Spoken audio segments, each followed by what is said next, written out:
Josh Frydenberg, the Treasurer, is joining us live. Treasurer's here. Where is he? Have we got him up? Hey, there he is, Treasurer Josh Frydenberg. Thank you for your time as always. We've got you finally. So Good morning, Pete. Spoke to our viewers about the super reforms that passed yesterday. Was there a deal struck with Pauline Hanson? Well, our only deal is with the Australian people, and that's a deal to deliver lower fees for them in super and better performing funds. And that's what we did. We negotiate with all the crossbenchers, as the Labor Party did when they were last in government. Pity for the Labor Party, though. Their strenuous efforts to defeat this bill, which was in the best interests of consumers, failed. And what we've seen now is legislation passed the Parliament, which will help save consumers more than $17 billion. It will provide more choice. It will hold the underperforming funds to account.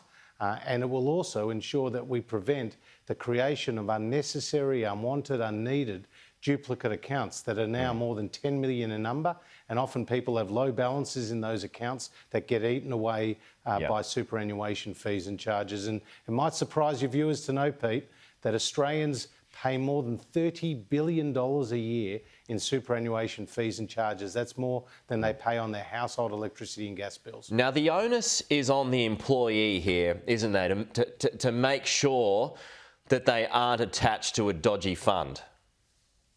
Well, when you go and take a job, and you're often getting a super fund when you start a job, and then you may move to a different profession or a different industry, and then you tend to get another super fund. What we're saying now is that that initial fund will move with you, unless, of course, you want to choose another fund, or unless, of course, you want to have more than one fund. You still have that choice. But this is all about giving people the opportunity to build their balances without having those balances eaten away by unnecessary fees and charges. So a point being that if someone starts stacking shelves at Woolworths and they'll start collecting super there, if they go on to become, say, a police officer, the life insurance attached to that super fund is going to be very, very different. So what I mean is the onus is on that employee to make sure that their super fund catches up to the work that they're doing.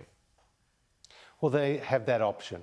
They have that choice. No one is taking that away from an employee to work out which is the super fund that works best for them. And the other thing that we're doing in these reforms, Pete, is that we're actually putting online the performance of the funds, both in terms of fees and returns. So people actually get to see how well their fund is doing. And where a fund underperforms a benchmark, then that fund has to notify its members about its underperformance.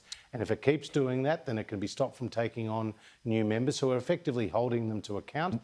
And we're also specifying in the legislation that the funds have to meet a best financial interest test for the investments that they make. And that's really important too. I mean, people work so hard to put away money for their retirement. It's only fair that that money works for them and that the funds act in their best interest. Sure. Why not weed out the bad funds, though, before the stapling commences? Well, bad funds will be weeded out. But it takes 2 years, right? There's got to be 2 negative annual reviews. Well, we actually do an average over an 8-year period.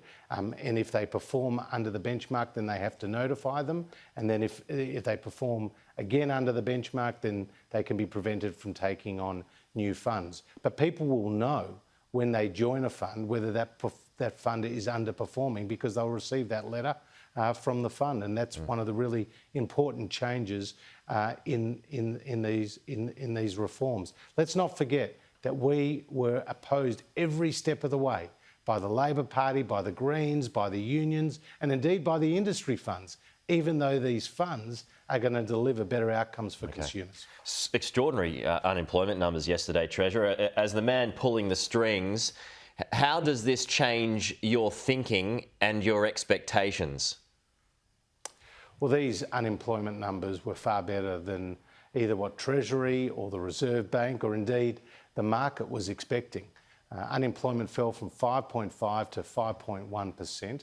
115,000 new jobs were created. 85% of those jobs were full-time, and 60% of those jobs went to women. And I remember you and I discussing, Pete, the claims of our political opponents that the sky would fall in and that the world would end as we knew it with the end of JobKeeper. Well, that didn't happen. In fact, 84,000 new jobs have been created since the end of JobKeeper. So I think a few people are going to be eating humble pie over in the opposition benches. But the fact of the matter is, this is much better than what the market was expecting, and it's a sign of the strength of Australia's economic recovery, and that is very good news. Yeah, unemployment is getting lower. That is good news, no doubt. But wage growth is also still very low. So when can people expect pay rises? When would you like to see that happen? Well, you saw just earlier in the week the Fair Work Commission make a decision of a 2.5% pay rise for that's $20 a week. There's not much in that. In the minimum. Well, Australia has the highest minimum wage in the world, and I don't think you should gloss over that fact.